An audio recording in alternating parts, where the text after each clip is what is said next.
Welcome to today's webinar. My name is Daniel Weiner and I will be hosting today's webinar. Shortly we will start. We will just wait for one more moment to allow everyone to enter the webinar. Thank you.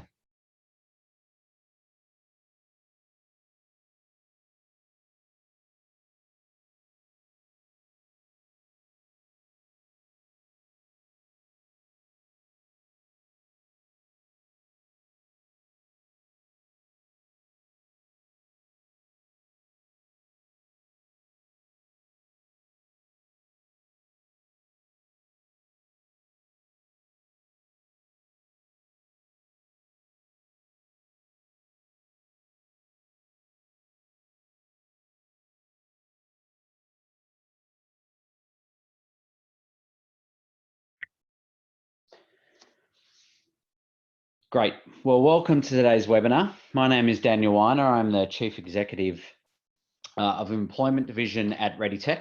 And shortly I will be joined by Alicia and Paul, who will be helping navigate the uncertain times that we are presented with COVID-19, both from a legal and workplace perspective, as well as, I guess, the opportunities and obligations that we have with regards to some of the stimulus that the government is rolling out to help support us. The core goal for us today is to help you, our clients, and some non-clients as well, navigate these challenging times. As mentioned, Alicia will spend some time, the bulk of today's session, really on the workplace impacts. What we will ask is that if you do have any questions, some of which some of you already been asking, which is great, that you please use the Q&A panel within the Zoom settings. We will collate them at the end and we will go through and open up for some Q&A. After Alicia, both Paul and I will take a little bit more of a deep dive into some of the government stimulus, and in particular, how you apply, what are the implications, and what you need to do from a payroll perspective. And then again, we will open it up for questions at the end. Just before we do start, more than anything else, I wanted to remind everyone that the information that we will be covering really is in generic, more general information purposes, and is not intended to be legal advice. Understanding these times with the uncertainty, there is a lot going on, and we would suggest that you receive the information on here, and therefore, if you have any more needs, that you reach out, whether it's directly to Holman Webb, and Alicia's details will come up on the slide shortly, or to your relevant HR accountant advisory services to seek more specific guidance and advice for your specific requirements. Okay, so just to give you a little bit of background to who we are at ReadyTech before we do kick in. ReadyTech is a provider of mission critical software and services. I speak to you as the Chief Executive of the Employment Division, which covers a number of brands being HR3, Aussiepay, Payroll, and HR3+. Our goal really is to help navigate, help our clients navigate through the full life cycle of the employee. In usual terms, that's usually from the full onboarding all the way through to managing that life cycle of the time and attendance, the payroll. And of course, under these sort of circumstances, now we turn our attention, unfortunately, more to situations like potentially helping through terminations, or how you manage the workflow of the ongoing COVID-19 support, payroll, requests for leave, and so forth. So all of that are handled within our services, both as an outsourced service under the brand Aussiepay, or on our software services that you can do yourself with HR3, HR3+, which is a full end-to-end HR, workforce, and payroll management solution, and HR3 as well. Really, that from that perspective is enough of I guess, from a plug from us to give you an understanding of who we are. Today, the core focus is really on the workplace implications, both from a legal obligation as well as from a payroll obligation perspective. So All going well with technology today. As you can imagine, we are all working from home in these situations. And so we hope that the technology will keep us through this, and you'll have to excuse that in any event, one of our presenters may have a child or whatever it might be coming into a room, hopefully not, but as are the times, we'll continue to work through that. So Alicia, are you there? Yes, thank you, Daniel. Great. Well, over to you. Thank you very much. Thank you. And thank you everyone for joining us this afternoon, especially to those who are, as Daniel said, working from home and possibly missing out on Ellen or the midday, or the 1 o'clock news or whatever it might be. So look, I'm sure you will find today extremely helpful given everything that is going on in the world. I guess the topics that I'm going to address today, business closures or shutdowns as they're commonly known. I'm also going to look at workplaces exposed to COVID-19. So what happens if your business is exposed directly or indirectly to COVID-19? Flexible working arrangements. The New South Wales and Victorian governments have now asked everyone who can to work from home. So what does that mean for employers? Does that create an increased risk? Are there future complications? And how best can employers and businesses manage that? I'm also going to look at the amendments made to the Clerks Private Sector Modern Award. Now, amendments have also been made to the Hospitality Award, and I expect that the application to amend the Restaurant Award will also be made shortly as well, but I'm going to focus on the Clerks Award because that covers the majority of employees and is probably of most benefit to more people. I'm also going to look at overnight, the Fair Work Commission helpfully published a statement on their intention to introduce what they're calling pandemic leave into 103 modern awards. So we'll touch on that so you have an understanding of the potential impact that that will have on your business. Leave entitlement, so what leave is available to employees and when. Other issues around accrual of leave, if there is a stand down or agreement to work reduced hours. Some of you may have seen in the media Qantas deciding not to provide, I won't say deciding, but forming the view that employees who had been stood down did not have access to accrued personal or sick leave. That's currently being challenged before the federal court as we speak. The matter was listed this morning, so if there's any update, I will try and keep you informed as we go. And I'll also be looking at potential employee claims arising out of this, and just close out with some practical tips which may be of assistance. I think one important thing that we should consider in that is that the pace at which this pandemic is moving. So as I mentioned there, overnight we've had the Fair Work Commission take the very unusual step of, on its own initiative, seeking to amend 103 awards. And we also have the federal court currently considering the application and use of personal leave to employees who have been stood down. So to say that it is moving at an exponential pace is an understatement. But speaking of stand downs and business closures, as probably all of you are aware, stand downs have really dominated the media in the last couple of weeks. Now, I think it's important to understand that stand downs originated in awards, and at a time when strikes and industrial action could really cripple businesses and even industries. Today, these provisions have been enshrined in the Fair Work Act. That's not to say they don't still exist in some awards, but the primary position is in Section 524 of the Fair Work Act that you can see on your screen there. Now, Section 524 enables employees to be stood down without pay. For COVID-19, the key issue for us is that subsection C, a stoppage of work for any cause for which the employer cannot reasonably be held responsible.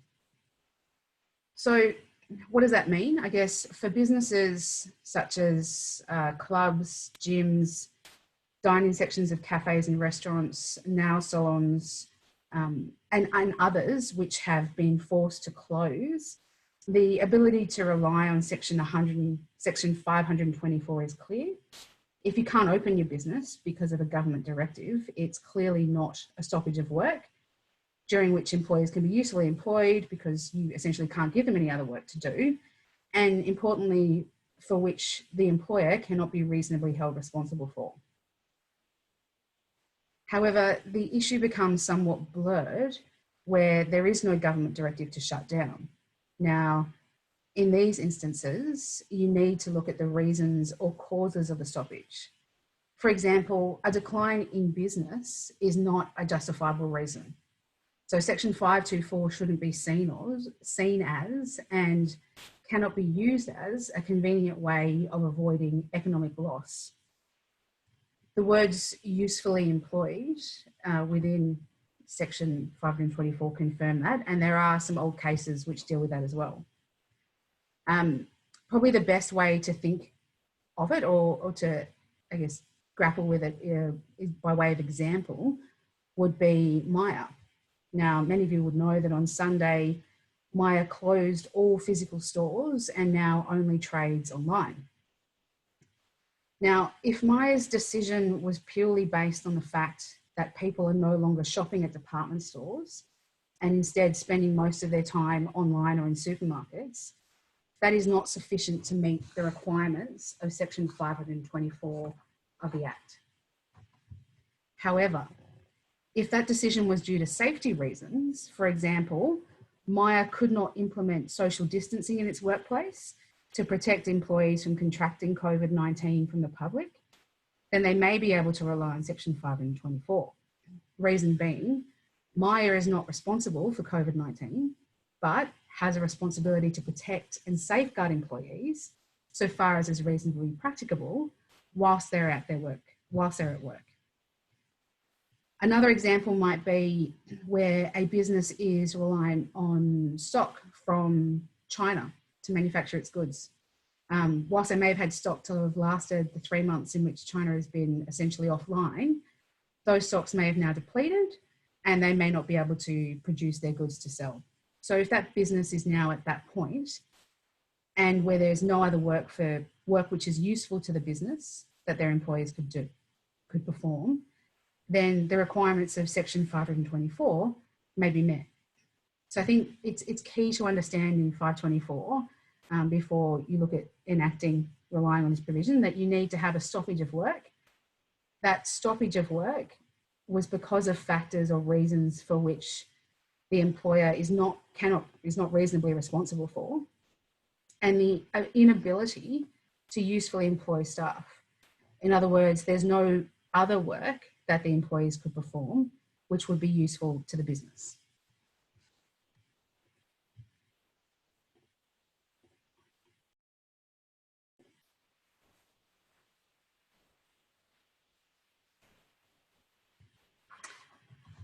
In discussing stand downs, I think it's also imperative that employers remember to check applicable awards, agreements, and individual contracts for additional requirements regarding stand down. As I said earlier, stand downs originated in awards and can at times be hard to identify as they talk about a stoppage of work rather than the usual stand down phraseology. You should also check those instruments for provisions around any notice that you may need to give in terms of not only providing that stand down, but also directing people to take leave, which we'll discuss later on. But it's important to remember that as well. If you have inherited an enterprise agreement through the purchase of another business, you should carefully check that agreement for any similar provisions in relation to stand downs as well.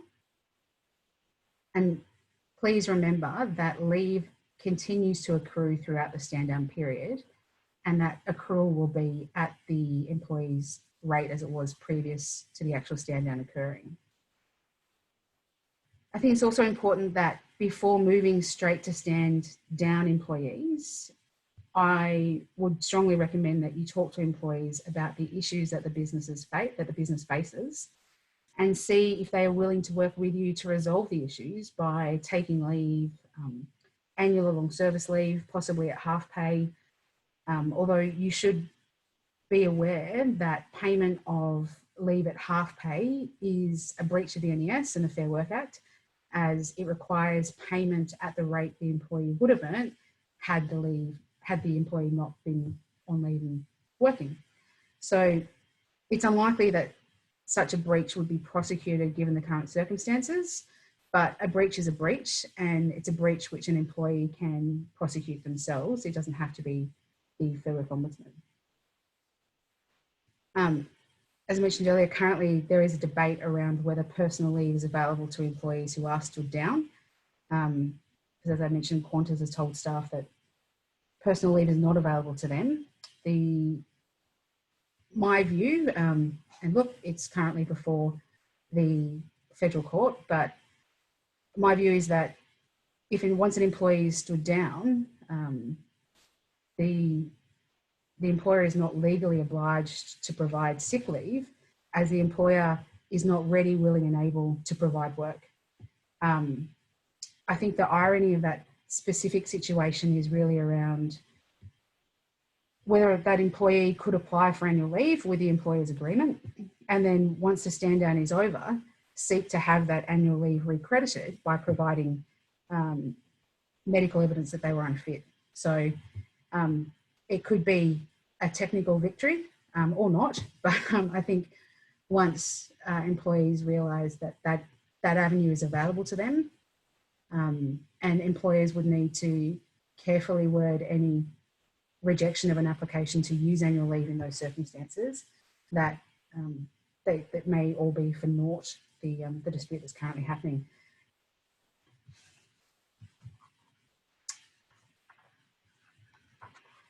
I think we've heard it said before as well, it's important to remember in communicating with employees about other options that are available, that eventually this will end, and when that does happen, businesses will need staff to rebuild, and as everybody, or as most employers know, it is far easier to retain staff than it is to recruit new staff and train them up, etc.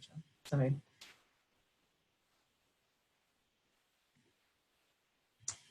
exposures to COVID-19. And so I think most businesses either themselves have unfortunately had either a direct exposure or an indirect exposure to COVID-19. By that I mean either they have had an employee who has tested positive to COVID-19, or they have an employee who is a close contact of an employee who is being tested or has contracted COVID-19. Workplaces, I think, have had to move pretty quickly, and I think most of them have, in my view, dealt with it quite well to actually manage this risk. And I think that if it happens to your business, I think the key to remember is that you have an overriding obligation as an employer, or as a PCBU, as a phraseology from the Act is, person conducting a business or undertaking, to provide a workplace which is, so far as reasonably practicable, free of risk to health and safety. So if that were to happen, you would essentially need to shut down your business because you would need to sanitize and cleanse the workplace. If that were to occur, it's unlikely that it would occur over the weekend, or if you're a 24-hour operation, no time would be convenient. But it's also likely that it would require your offices or your premises to be closed for a period of time. Now, in those situations, hopefully you would be able to have employees work from home or engage in other arrangements, whether that be finding them alternative workspaces. I've had clients who have utilised office rentals. You often see kind of temporary offices that you're able to rent. Instead of just renting a desk, they're able to rent pretty much an entire section of the floor. Or others who have unfortunately had no choice but to stand people down whilst the whilst the workplace is cleaned and sanitised. Now, the other option that you have is to ask employees to take leave or to come to an agreement about that communication with your staff. Ask them to take leave to cover the period until the workplace is safe that they can then return. But it's important that you have that communication with them because either way, it's clear that if you do have an exposure, that your business will be offline for a period of time.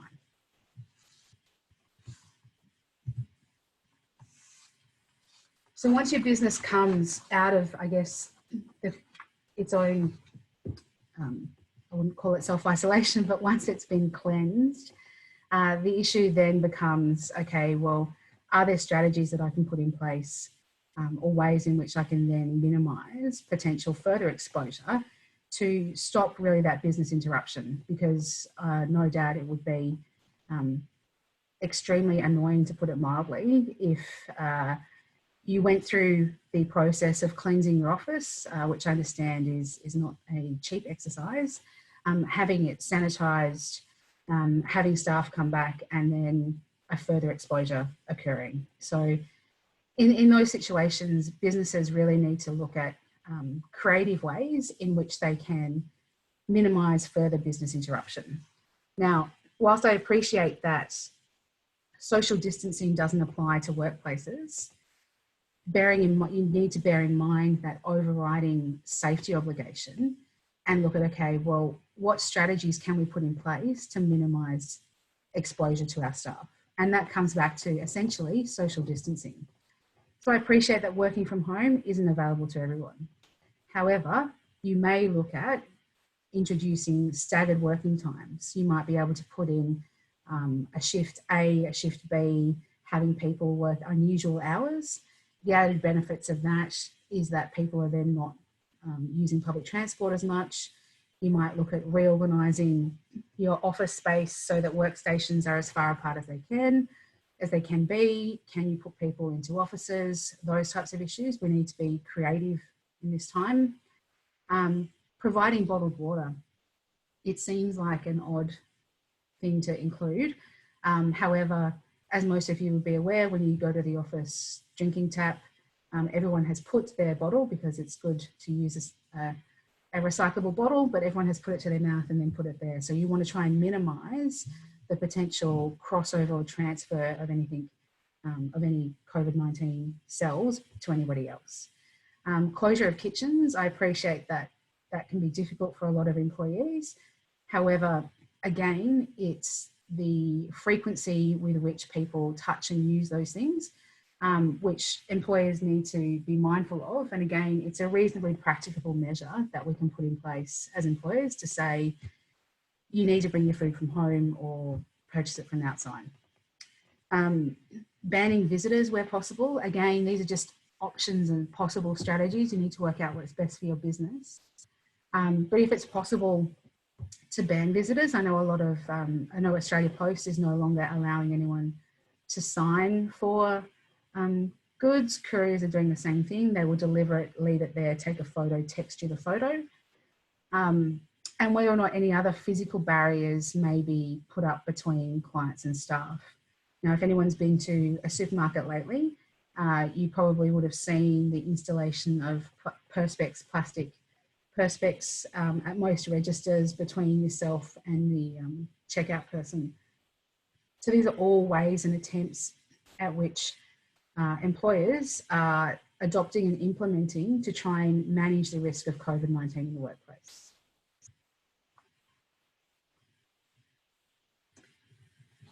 So flexible working arrangements. As I mentioned, everyone's probably well aware, New South Wales and Victorian governments have asked all who can to work from home. Now, working from home is great. It provides business continuity. It allows people to continue to be employed. It will provide businesses with ongoing cash flow coming into the business because product is going out. But it also creates great risk for businesses who are able to facilitate such arrangements. And that's really because essentially your employees' homes then become your workplace. That means employers are potentially exposed to workers' complaints. So should an employee injure themselves whilst working from home, putting aside the query about an obligation of the employer who's directed an employee to work from home to provide a desk, chair, computer, etc., putting that aside, that then becomes your employee's workplace. So any injury sustained in carrying out that work could lead to a workers' complaint. So how can businesses manage it? Essentially, it's through policies. Employers should have policies around working from home, and as a minimum, a checklist. We've had employers, even large employers, require submission of photos of employees' work areas to confirm, number one, that their setup is sufficient. And now I do appreciate that the rapid speed at which this pandemic is operating makes these issues extremely hard to deal with, particularly if you don't already have them in place. However, you may be able to implement these strategies now to minimise future business risks, given that everyone is saying for at least 3 months, at least 3 to 6 months, we're going to be living in this COVID-19 pandemic world.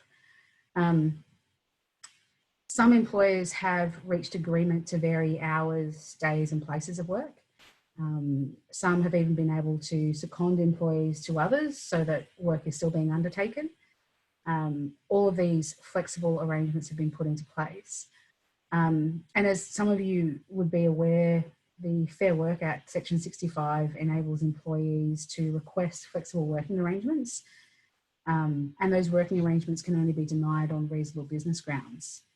Now, the rapid speed at which workplaces have enabled employees to work from home or vary their hours has led me to thinking of the numerous times over the last 15 plus years in which I've advised, and probably some of you have advised as well, or really questioned why a business couldn't accommodate a new parent's request that they work from home on one of the proposed days in their return to work plan. And so I think in future, employees, and no doubt their advocates, will reference these times in challenging responses to requests for flexible working arrangements.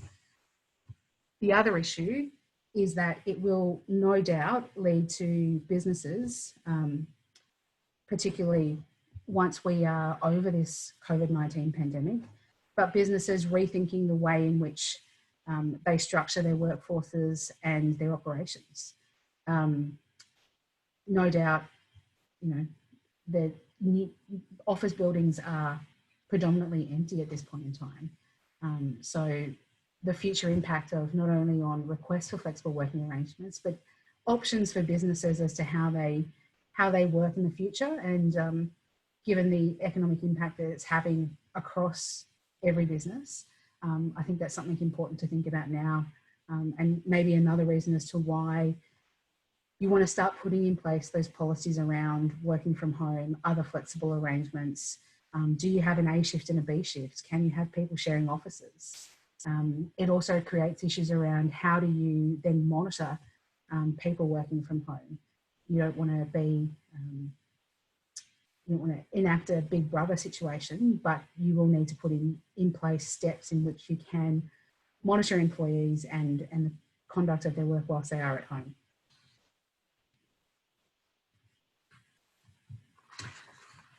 Okay, the Clerks Private Sector Award.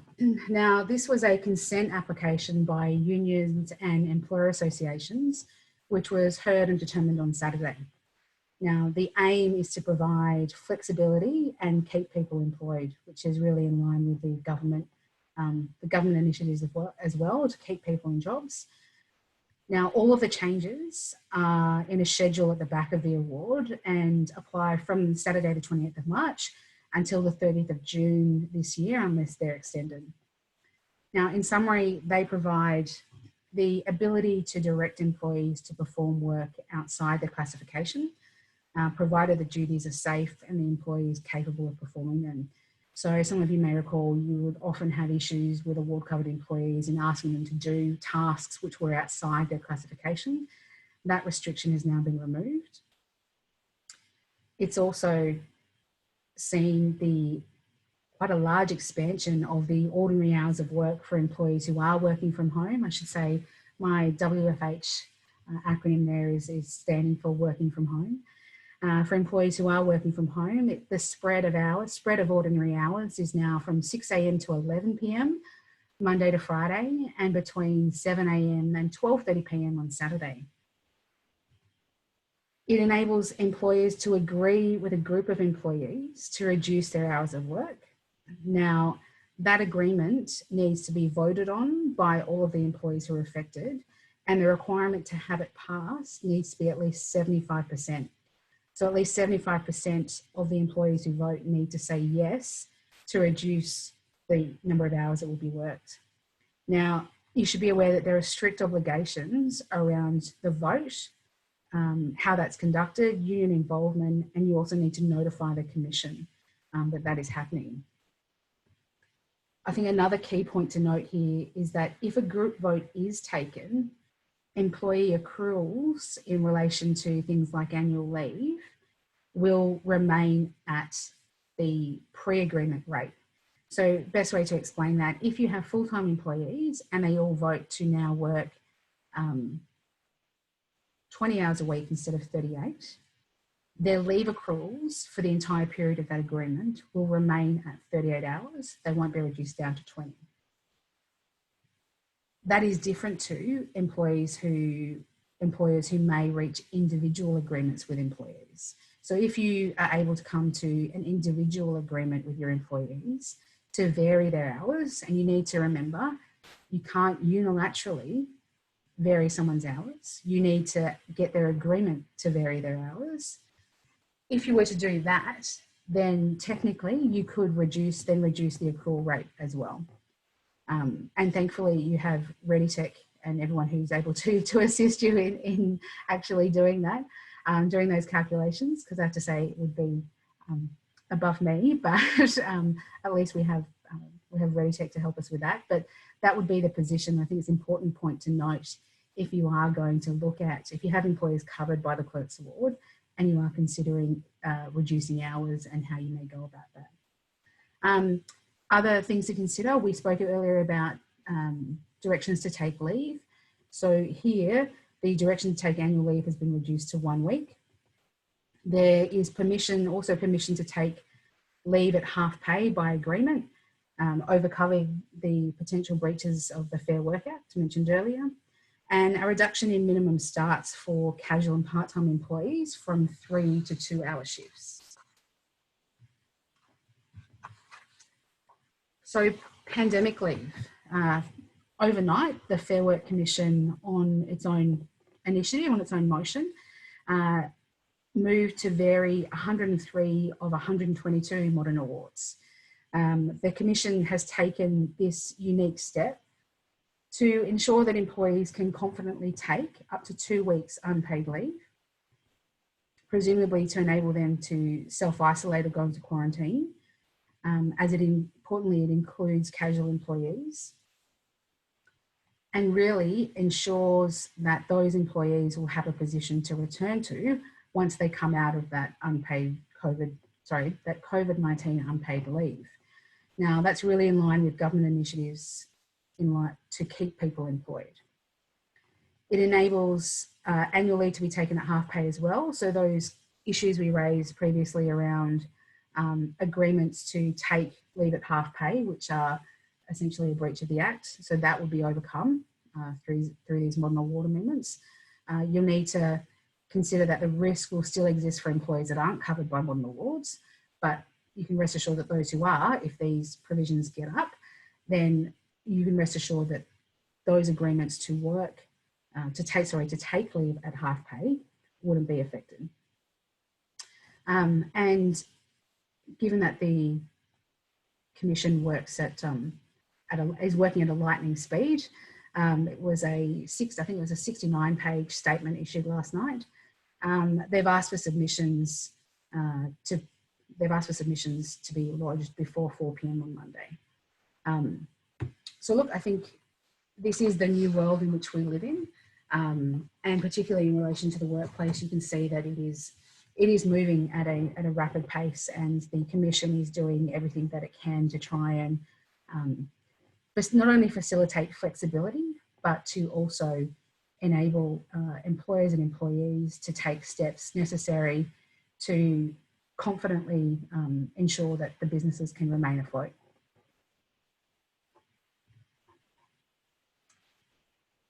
So leave entitlements. Employees, this summary is really just to give you some kind of a snapshot of the potential for possible need to take leave. So you can see there on the left, circumstances in which leave may be needed and the leave options available. So employees in quarantine, meaning they've actually contracted COVID-19. No, I think everyone would agree sick leave would apply there. Employees in self-isolation, i.e. they are a close contact but haven't contracted COVID-19. The options would be annual leave or leave without pay.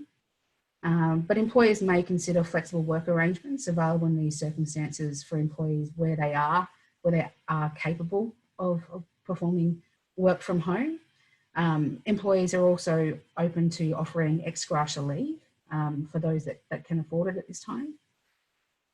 Other issues which we've had queries around is where an employee is providing care or support to an immediate family member or household member who requires that care or support during an unexpected emergency. That would be carers leave. In that issue, for that point, I think it's important to note the issue around schools, at least in New South Wales and Victoria. I know it was expressed as a request, not a requirement, which makes it, obviously if the situation is that schools are closed, then that is, obviously an unexpected emergency. There's no choice there. But where there is a choice, where it's a request, it does change the nature of it. So employers really need to analyse the reason and purpose for which people are taking leave. I note that Easter is next week, so we have a number of public holidays coming up as well. So it's important to remember that employees who are stood down during this time may not be entitled to payment, and that's because the Act talks about payment on public holidays at a base rate of pay for ordinary hours of work. But obviously in that situation where their employees are stood down, there are no ordinary hours of work. So that position is obviously different if you have employees who are, instead of being stood down, are on annual leave or long service leave. But I think it's important to remember about the different situation in relation to public holidays and the unique situation which stand downs create.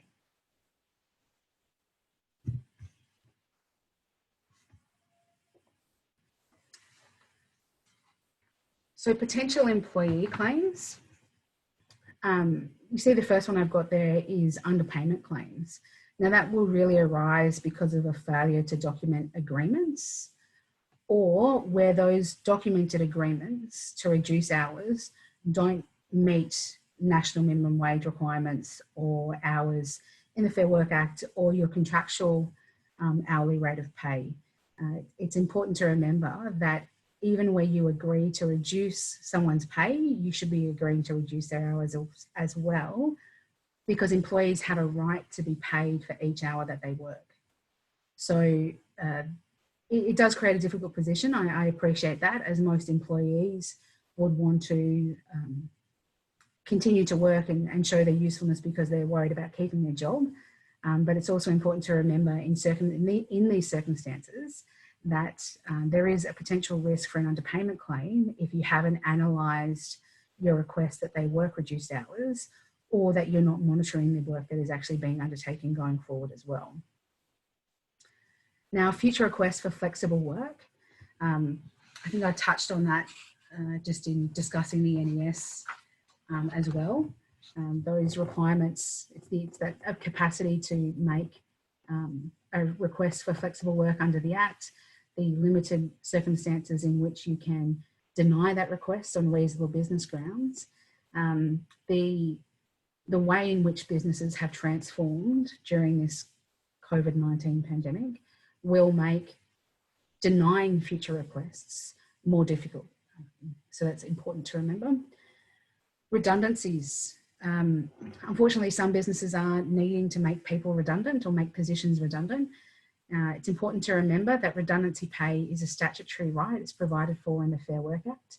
And as of January this year, there was no longer a need to not count service prior to 2010.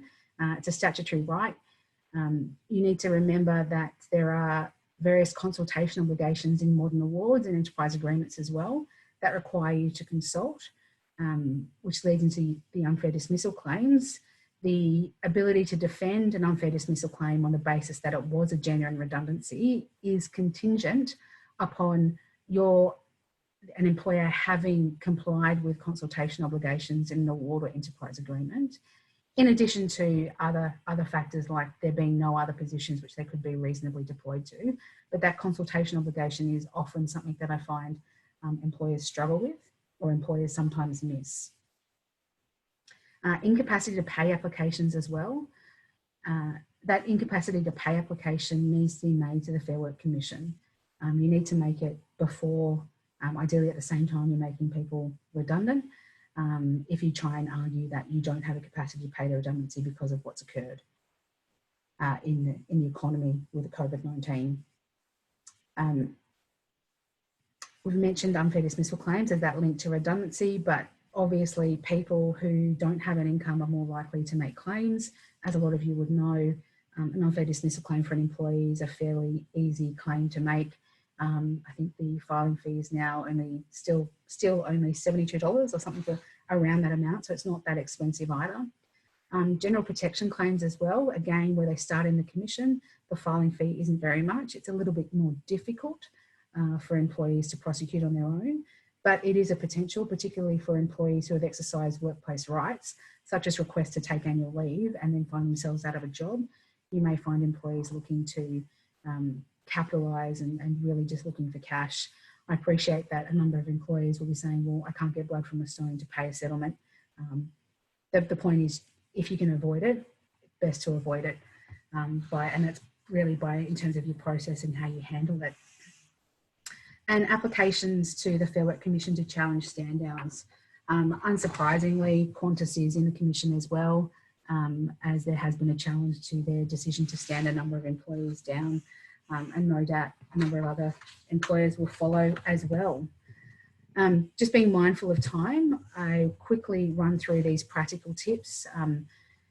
Feel free to contact me if you have any further questions or queries about this, but I'm mindful because I know Paul and Daniel have some really valuable information to share with us as well.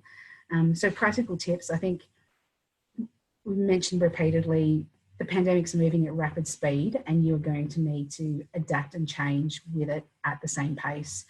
The decisions that you make today may not last into next week.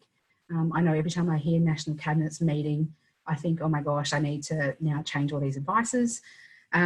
However, if you make the decisions, or in doing so, you need to make them in the context of and remembering, have at the forefront of your mind that there is an overriding obligation to provide a workplace that is safe and free from risk. And if you do that, it should it should limit and harness, at least reduce the majority of the risk that you may face. Consult with employees when things become tough, and they probably already have for a number of people. Talk to your staff. You need them to be on board, and they more than likely will want to help in this current climate. Document your agreements reached with employees. It really is your own protection and will avoid confusion later on. And remembering you need to pay employees for all hours worked, so be careful at the rate at which you're actually reducing, you're paying for those reduced hours as well. Review your applicable awards and agreements. I can't stress that enough. They'll have provisions which deal with stand down, hours of working, varying hours of work, notice that may need to be given to force people to take leave. All of those options are there. All of those issues will be addressed. Stand downs. Stand downs are not the more convenient economic choice. You need a business case. You can't just reference COVID-19 and the vibe. You need to show the business case to actually support the stand down. Redundancies, remember consultation.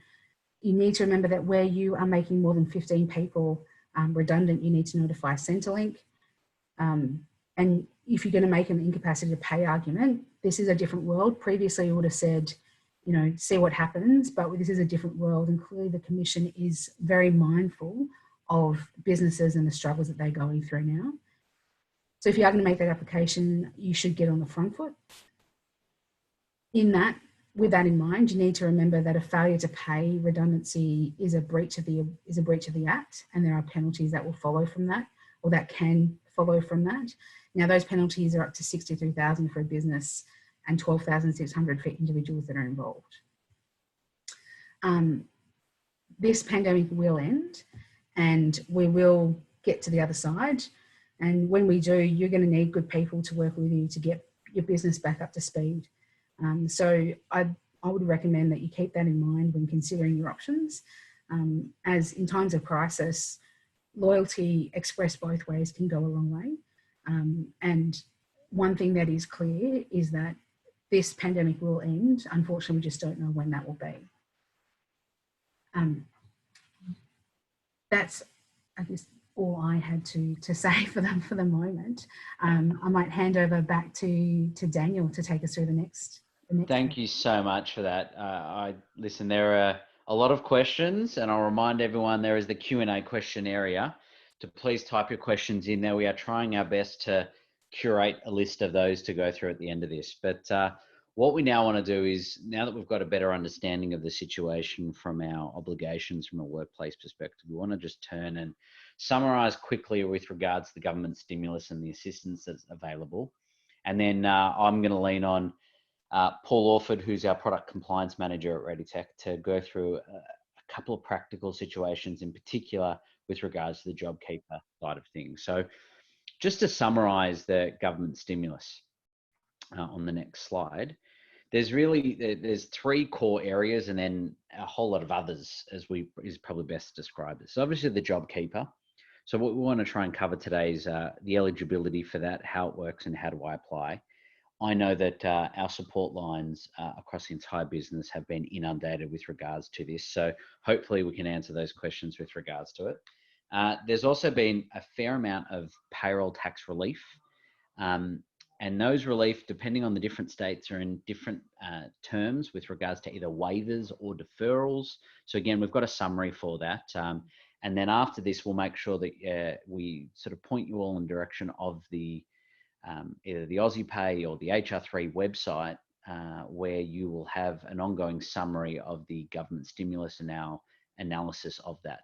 So as new things do become available, we're consistently updating that. The next area there is on PAYG with regards to how we can get access to some stimulus that's been made available there. And there are a number of other, I guess, tools that have been deployed by the government. We're not going to go into detail on these, but obviously there is some temporary cash flow support for businesses that are being made available, for organisations with regards to apprentices, and helping to support on subsidies with regards to that. Of course, one that is being discussed a fair amount, both in the positive and negative, is in regards to giving limited access to superannuation in times of hardship, which this is one. So there is that being made available. And then, of course, the job seeker expansions that are being made available in the unfortunate circumstances that employees are actually laid off or made redundant and no longer work for you. So in a little bit more detail with regards to the JobKeeper payments. Now, one thing I will put a little bit of a caveat around is that, as Alicia mentioned, this is moving at a pace of knots. Every day there's something new, and every time the National Cabinet meet, it is a real scramble to try and work out what are the implications of this. And in regards to the JobKeeper, there is a fair amount of information available, but there are still a lot of questions that are a little bit of unanswered. And that's primarily due to the fact that this has been an announcement that has not yet been enacted in law. In fact, government haven't been called to sit to actually enact it. So there is some information we can give you, but there is some information that there is a bit of a question mark around, and we'll try our best to do that for you. But in a real summary, the key points of this are that $1,500 per employee per fortnight is being made available to eligible businesses.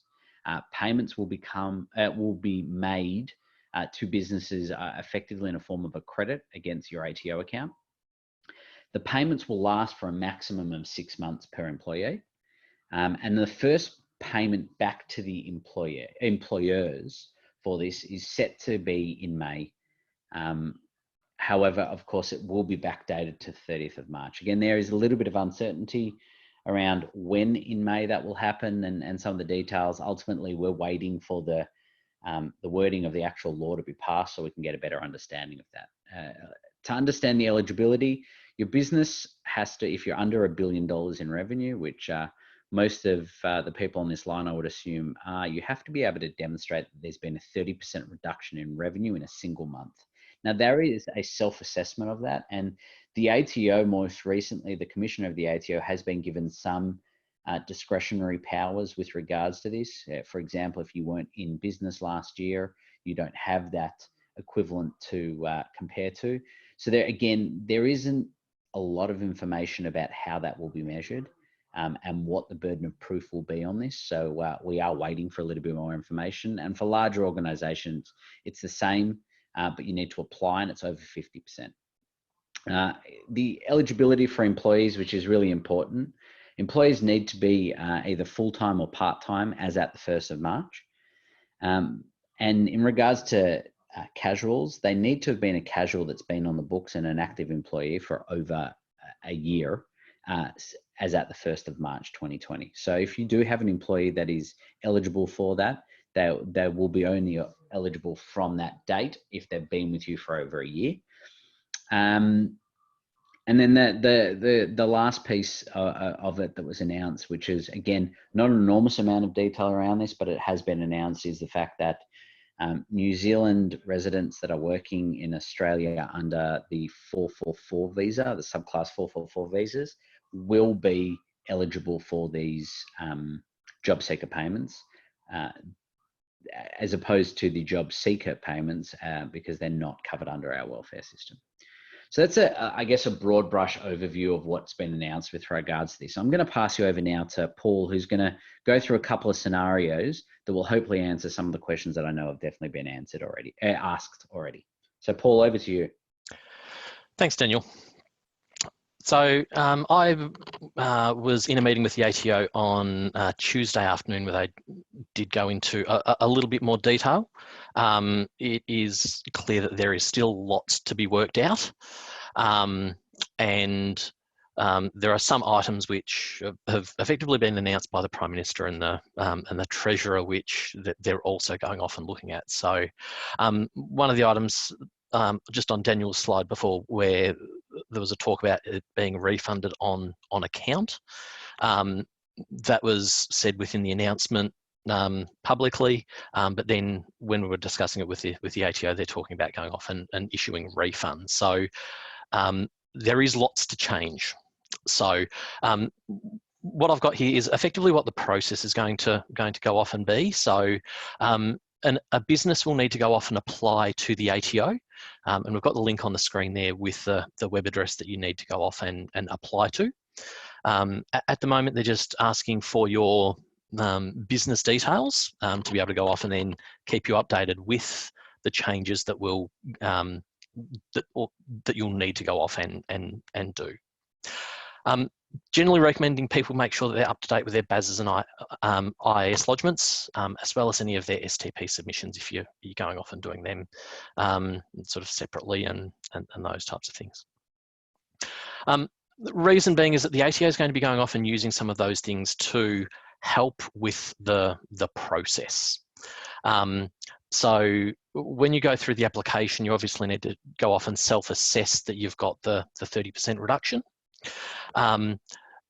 And it's obviously going to be up to you to go off and work those out. So I suspect that the ATO will go and look at things like your BAS IAS to go off and do comparisons, to go off and do some checks. Yeah, but obviously if you're in a business that has just started, you're in a growth phase and you've seen the big drop off, you can go off and self-assess, and they've got some discretion there. But they're generally going to be looking effectively year on year to actually go off and compare your reductions in revenue. Once you have gone off and qualified as a business, okay, you then need to go off and work out which employees will go off and be eligible. So we've obviously got the different employees, so Australian residents, New Zealand 444 visa holders. You may have some instances where you have an employee that may be employed by more than one business, and only one business can go and request the job seeker payment for that employee. So something that I'd recommend people go out and actually start doing now is, if you are going to go off and apply for it, go and start speaking to your employees and go, do you want us to be applying on your behalf? Okay, so some things to do there is obviously work through lists of your full-time and part-time employees as at the start of March, and also any of your casual employees that you've had on the books, okay, for a full year to that point. More than likely it's going to be, okay, your casuals or part-timers that you may need to go off and find out if they want you to be going and doing the application for them. When the ATO bring the full application form online, they're going to go and pre-fill it based on your STP submissions in the past. Okay, so they'll know who you are actually employing, so you don't have to sit and key in all of your staff. So you should be able to just simply go through and select those employees that you do wish to go and request the payment for. There will be ongoing declarations that you need to go off and lodge with the ATO to confirm that you are paying the employees their amounts and that no change in the employee's position with you has occurred. So you may go off and have let an employee go, they may have found other work somewhere, so you may find that there are some employees that will actually drop off your job keeper payments. The ATO, as you go through the process of doing the payments, you'll obviously go off and pay the employees. Corresponding with that, there'll be STP lodgements. So the ATO will be using those details to make sure that you are actually passing the amounts that you're receiving onto your employees. So there are items that the ATO have got in place to go off and make sure that people don't simply go off and register to be able to get the money for their business and not pass the money on as the legislation is intended. Another item that I'll just touch on here, if you are going off and self-assessing with the 30% and you think that your business is borderline, I'd recommend that you go off and speak to your accountant to go off and have them assist you with the working out of your threshold. If you self-assess fraudulently, you go off and overestimate it because you just want to get this money now to be able to try and keep the cash flow flowing in your business, you will be required to pay back any of the amounts, okay, as well as general interest charges. So make sure that you do actually go off and qualify. I'm now going to touch on 3 different scenarios that can go off and occur. So I've picked the specific names here. The scenarios actually match an ATO fact sheet that you can download off their webpage. So I've got Anne, who is an employee who is still working, doing a significant number of hours, but the business turnover has reduced. So the business doesn't have the cash flow to go off and pay. So at the moment, Anne is earning $3,000 before tax. Okay. To go and pay Anne, I would just use my standard payroll processes and pay Anne the amount that she's worked. No reference to JobKeeper in her payments in any way, but as an employer, you'll receive the $1,500 per fortnight to go towards her pay. So you're only having to go off and effectively pay, okay, $1,500 yourself to be able to keep Anne employed. We then have Nick, and Nick has agreed to some reduced hours. So Nick is now only working enough hours to receive a $1,000 payment if we were going through the normal payroll process. But because the business is eligible, Nick is also eligible, Nick's going to have his pay topped up to $1,500, okay, by the JobKeeper payment. The business is receiving the whole $1,500, okay, and that whole, effectively, the $1,000 that is worked is going to be normal pay. Okay, the extra $500 will be a top-up amount. Okay, so he'll receive $1,500 pre-tax. With both Anne and the $1,000 of Nick's wage, so the time that has been worked and the time that is being paid by the business with its normal payroll processes, okay, those components are subject to superannuation.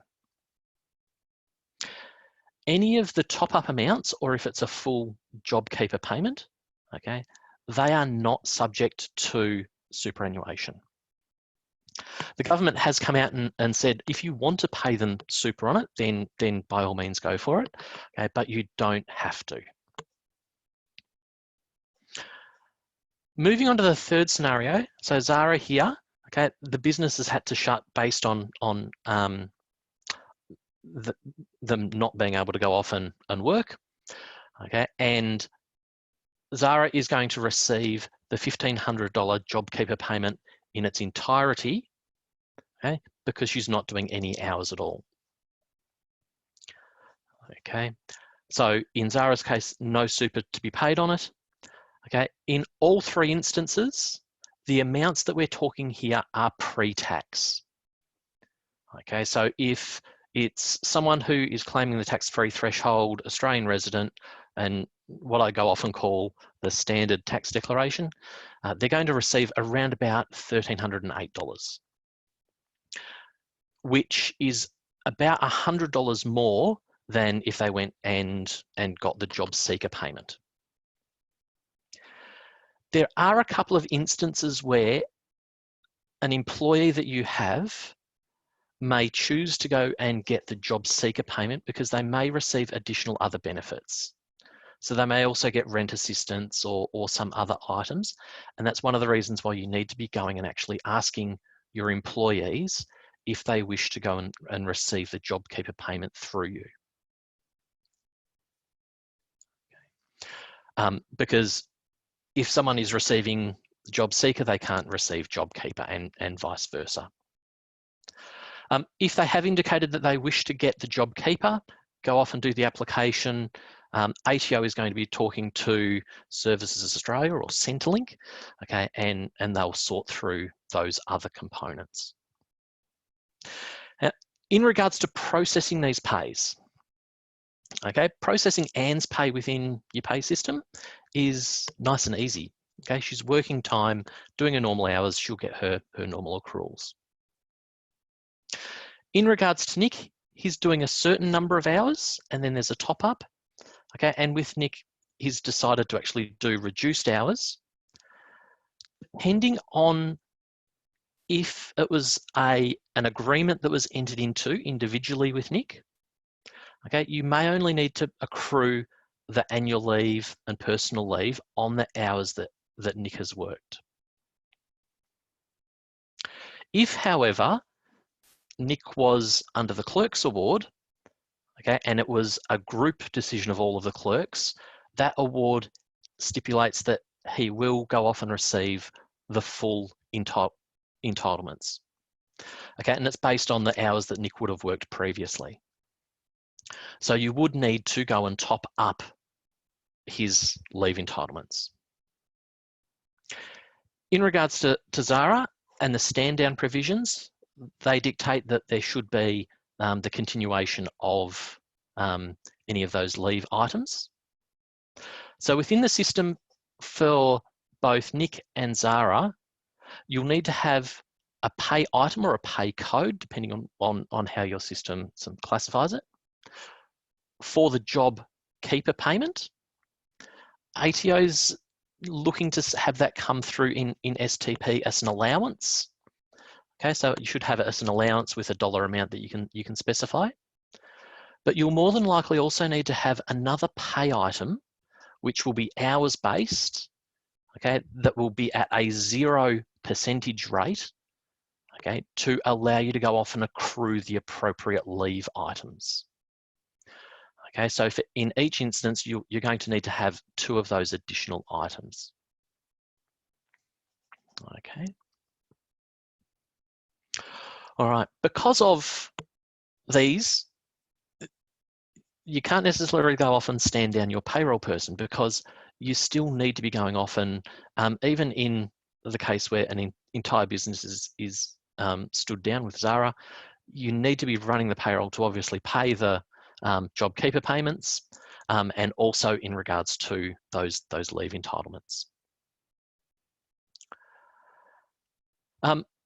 An item which is still needing to be worked out with the ATO is where people are being paid on differing pay cycles.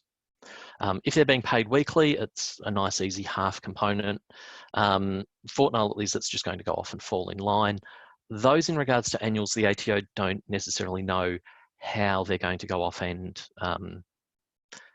work out the amounts that need to go to the actual employees at the moment, but there'll be more details on that coming through. So hopefully I've gone through most of the items in regards to the JobKeeper and how you'll need to go through the process of entering that within your payroll system.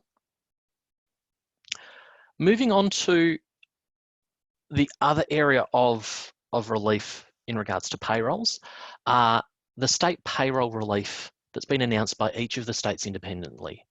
I'm not going to just read through each of these. I'll let them sit there and let you read through them. But a couple of the items that I'll point out is some states have announced waivers of payroll tax, okay, where you don't have to pay the tax.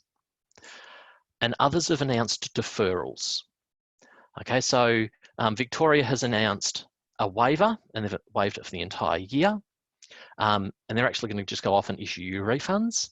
Okay, but in regards to other states, such as Queensland, they're simply deferring the payment. Okay, so be very careful in regards to the wording which is being used. Okay, and if you're unsure, go to each of your the state revenue office websites to look at the specific details. Certain states are requiring you to continue to lodge your monthly payroll tax lodgements so that they can keep track. Others are turning around and just simply saying, just go off and do the end of year amount as well. Notice that we don't have one for the Northern Territory. They've extended a single apprentice employer territorian, but they haven't gone and announced any specific payroll items.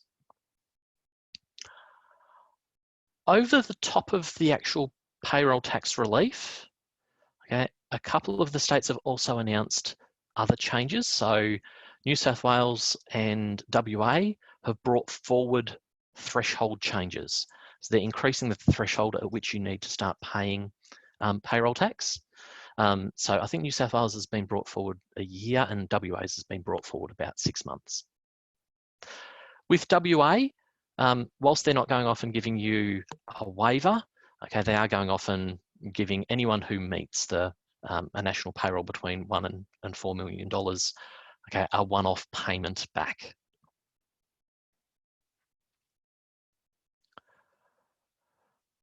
Moving on to a couple of the other federal government support items. Now, these are not all encompassing of everything that the federal government is doing. I've picked out the items which are going to be specifically related to payroll and wages and those types of items. So the temporary cash flow support was in one of the first 2 packages by the ATO, oh sorry, by the federal government. And with this one here, okay, they were giving you effectively 2 payments up to 100% of the withheld amounts, okay, up to $50,000 for small to medium businesses. Okay, so turnovers less than $50 million. This one here will automatically be issued to the business's ATO integrated account. Okay, and there is no need to go off and do any application. They're just simply going to go off and do it based on you lodging your activity statements. Go off and check your integrated account. If you are in credit, go off and ask them to refund it to you. Okay, but it means that you're not going to have to go off and actually pay amounts with your activity statements. Apprentice and trainee wage assistance. So subsidy of 50% of the apprentice's wage for 9 months, okay, up to $7,000 per quarter per apprentice. Okay, so this is for any small businesses that will retain an apprentice, okay, during these times. If an apprentice of a small business is let go, okay, the subsidy is actually available to other businesses if they employ that apprentice. Okay, and applications for this will go through your Australian Apprenticeship Support Network provider. So there's multiple, you'll need to visit their websites and go through their processes. The other main item is in regards to the ATO. So the ATO is effectively doing anything they can to assist with businesses' cash flow by deferring payments. Okay, they'll allow people to go off and vary their PAYG amounts to zero so that they can get cash refunds now. They're going to be delaying items in regards to FBT. If you have anything that you do have outstanding to them, you can either contact them or go through your accountant to go and try and get some deferments in regards to amounts paid to them. ATO, because of all of these changes, they are being absolutely swamped in regards to phone calls. So I would use the phone as the last resort to contact them. Try and use your business portal to submit messages through. Okay, ask your accountant to go off and do things, because they can go off and do things in bulk. An item which I'm constantly going off and hearing, and there's confusion in regards to all of the deferrals and things that can be waived. I'm getting lots of people going, can I go and defer any of my superannuation payments? No, you can't. Okay. Deferring a superannuation payment would be the same as deciding not to put your employees' money in their bank account on the payroll day. So the superannuation is going to the employee, okay, and the government and the ATO have got no ability under the law to be able to go and allow you to delay that payment. Okay, and based on changes that have come through with the super amnesty and the hardening of rules, if you fail to pay superannuation, okay, you're going to be ending up with a much larger bill, because you'll have an administration fee you've got to pay to the ATO, you'll have interest that you'll need to pay, and if you are knowingly doing it, there'll then be additional penalties as well. So whilst all of these other things are flowing around to try and give you cash flow, please do not delay paying your actual superannuation. One item that I will also touch on just before passing back to Daniel is there's been some confusion in regards to stand downs and if you have to pay people on public holidays. Alicia has said a little bit earlier that you don't need to. We've had TAPS come out and go off and say on their webinars that you do need to go off and pay people during a stand down for public holidays. Something that I'd turn around and say is whichever way you go, make sure that you get advice, okay, so that you can go off and effectively, if it's the wrong way around, you can go off and effectively cover yourself as a business. So with that, I'll pass back to you, Daniel. Perfect. Thank you very much, Paul. And I know there's a lot to still go through in terms of questions and answers. Really quick summary, I guess, that we want everyone to take away before we do open up to questions is, I guess, a reminder that we still do need to be keeping records. And I think there's been multiple instances throughout this call that people, both Alicia and Paul, have mentioned the need to make sure you've got that record keeping in place. Just because people are working from home, to not have the records, you're still opening yourself up. And as an employer, we still have the burden of proof there. Make sure that you understand the specific requirements for your awards. Alicia mentioned the Clerks Award. There's definitely been an update to the Hospitality Awards, I believe. And then there is a hearing that has been earmarked, I believe, for next Wednesday, the 8th, with Fair Work, for another 103 awards to have a review around that. So keep your eyes peeled. We will also be sending and sharing more information with that as it comes. Leave entitlements, just a reminder, they do continue to accrue. And don't forget, public holidays still need to be paid that are coming up. The JobKeeper payments, there's been a lot of questions, and I'm going to get onto the questions now because we've had, with over 600 people on this webinar today, you can imagine how many questions, and we've had well over 180 questions asked. So we're not going to get to all of them, but we will endeavour to try our best to summarise and group them as much as possible after this, so that we can come back to you and share with you some general responses, because again, there is a lot. But make sure that you're communicating with your employees on their job seeker piece, and make sure they only apply for it once, and have some processes in place to make sure you're tracking what you need to around super, non-superable, and so forth. I will just remind everyone, don't forget we are here to help. ReadyTech with regards to platforms, as well as Aussiepay and the service. And of course, if you need some more detailed advice, I could not suggest going to Alicia more than already we have, in terms of the fact that she's there to help support in these regards. And Holman Webb have been a great partner of ReadyTech already on this front. Moving into some of the questions, again, they still keep coming in, so I'm going to try and summarize some of them and point them in the right direction. We might go a few minutes over time to allow us to cover more of them. Probably one for you, Alicia. In the event that employees have requested leave, it's already been approved, and now with these job seeker payments being put in place, are they allowed to rescind it to make sure they're maximising their leave balances? Can I block rescinding it? What can I do around that? Yeah, look, it really comes down to whether or not the employer consents. The taking of leave, and I guess the rescission of the request, so changing the mind, is subject to the employer agreeing. So if the employer is open to that and doing that, and putting aside whether or not it's in the spirit of the scheme or how it might be, but it really comes down to whether or not the employer agrees to that. Okay, and somewhat related, and I'm not sure that we're probably in a position to answer this quite yet, but if I am on, let's say, 4 weeks of annual leave that I've taken a long service leave, can the $1,500 per fortnight be used to subsidise that annual leave from a business perspective? Do you know the answer to that? Unfortunately, I don't. Just judging from, I think Paul's presentation was pretty helpful for me on that regard, but it looks like until we see the legislation, we probably have to wait for that.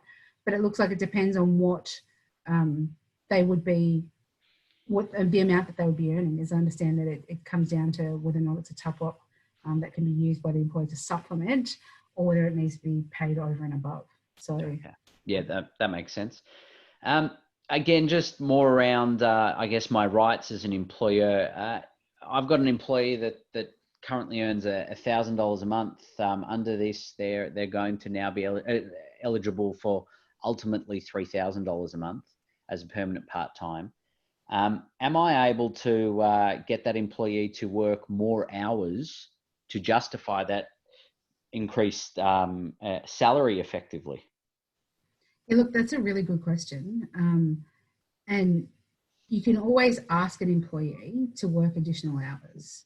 I think the question kind of before that, which employers need to look at, is in asking somebody to work additional hours, they may be then getting into overtime rates if they're covered by an award and have an entitlement to that. So will the additional money cover the obligation to pay overtime or to pay for those additional hours as well?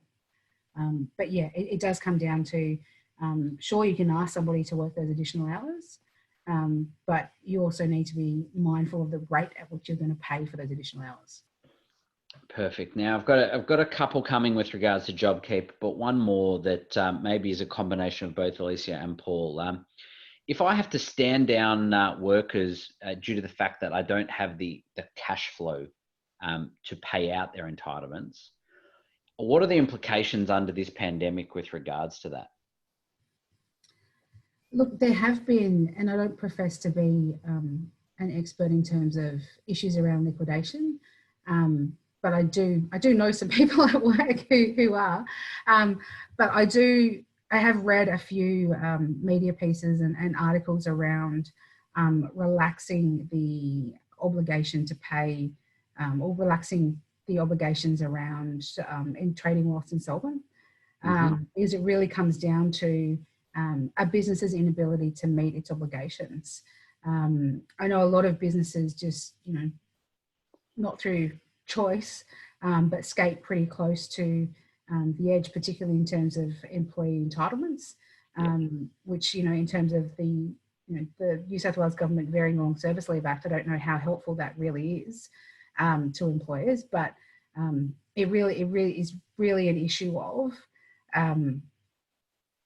insolvency, if anything else. Not so much an employment risk, but it's that risk of being found to have been trading whilst insolvent. Yeah, and Paul, I think the government has made it abundantly clear that that $1,500 can't be used to subsidise anything else except for being passed through 100%. Is that correct? That is correct. So the $1,500 must go through to employees, whether they're doing the hours or if it's a full shutdown. An item in regards to cash flow, the government has been working with the banks to try and allow for businesses to get access to more cash flow. So I'd suggest that business go and speak to their bank to see if they can. And the other thing that I'd say is go and speak to your accountant to go off and see if there are other options available to you. So there are other grants, there's other things at the state level that the business might be able to utilise to be able to help them get through. Great.